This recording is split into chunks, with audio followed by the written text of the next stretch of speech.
गेजेराव दिनै बेखौ मोनिया जों बर' जाथिया बिराद गोदोर मोनसे खहा होननानै आं बुंगोन आरो दिनै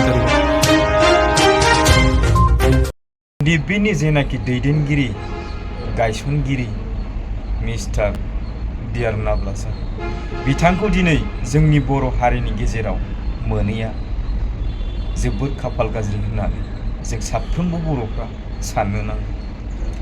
जाय मानसिया हारिनि थाखाय गावनि जिउखौ बाउसोमदोंमोन, गावनि न'खरखौ दुखु खस्थ'आव दोननानैब्लाबो गोथार गोसो लानानै जाथिखौ मुगैनाय नेवसिनाय गादबनायनिफ्राय उदां खालामनो होननानै आखायाव हाथियार लानानै सोमावसारदोंमोन। दिनै बेबायदि गोथार सुबुंखौनो जों दिनैसिमबो जोबथेसालियाव दोननांबाय थानाय एबा दोनबाय थानाया जोंनि थाखाय जोबोद खाफाल गाज्रि लोगो। नोंथांमोना भिडिअखौ जोबजासिम नायलां, अब्ला नोंथांमोना बुजिगोन, अब्ला नोंथांमोना बे भिडिअखौ नायलांदो। बे नंगौ नोंथाङा जि बुंदों बिथांनि जिउआ जोबथेसालियाव नङा, बेखौ जोंनो बाहेरावसो नांगौ आरो बेखौ रायजो राजाफ्राबो नेनानै दङ। जेब्ला हियारिं जायो अब्लानो गजानो लुबैयो। बे हियारिंनि गेजेरजों बियो उदां जागोन होननानै रायजो राजाफ्रा सानो।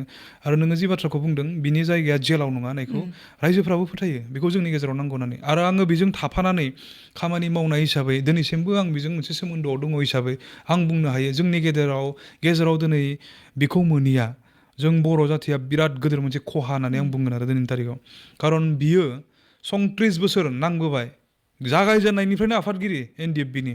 गावनि पार्सनेलनि थाखाय बेथ' सानखायाखै, थाखाबो खामायाखै, गावनि थाखाय जिख्लाबसे हा गैया, टाउनावबो हा गैया, बहाबा जायगायावबो हा गैया बिहा। गावनि होननानै जेबोआनो गैया। दिनैसिमबो फेमिलिया नों बहा दोङो पात्तायानो गैया। माबायदि सेक्रिफाइस खालामदों बेबायदि दैदेनगिरि जों मोना।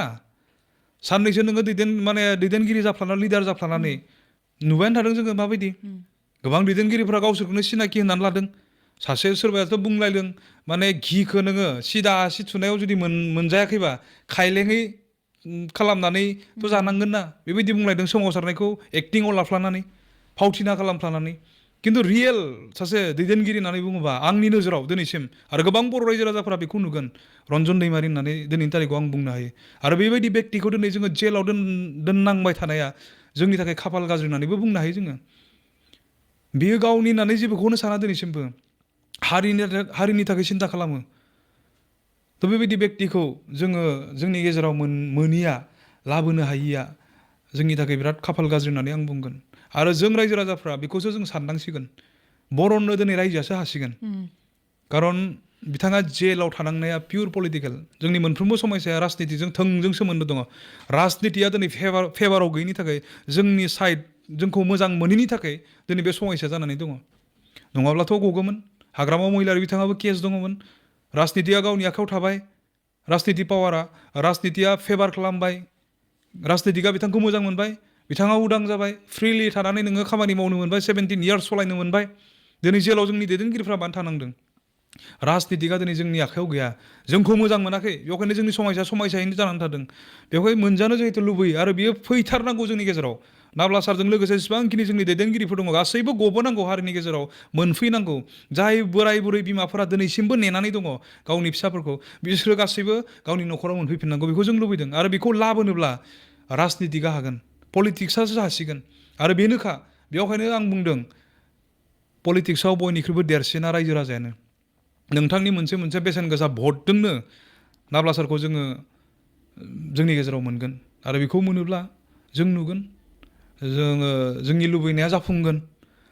बेवहाय आं फैबाय थानाय समफोराव बेफोरनि सायाव जोङो गुवारै बुंबावगोन आरो रायजो राजाफोरनो जों मिथिहोनो हास्थायगोन। खिन्थु दिनैनि तारिखाव जों बिथांखौ जेलाव दोनबाय थानांनाया जोंनि थाखाय बिराद गिदिर लस होननानै जों बुंगोन।